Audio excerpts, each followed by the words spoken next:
today's Bus Bros tips and tricks, we're going to take your indicator switch from this to this. You hit the left or right, you notice your housing swings around.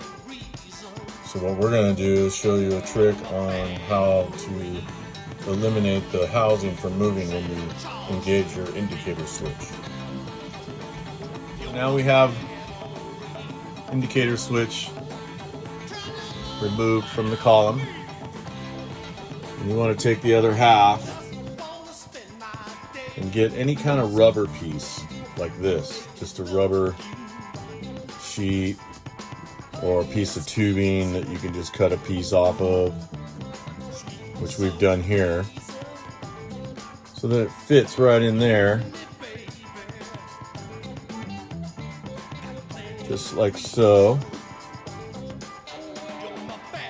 That way when you get it onto the steering column, the canceling switch on the steering wheel itself will still engage.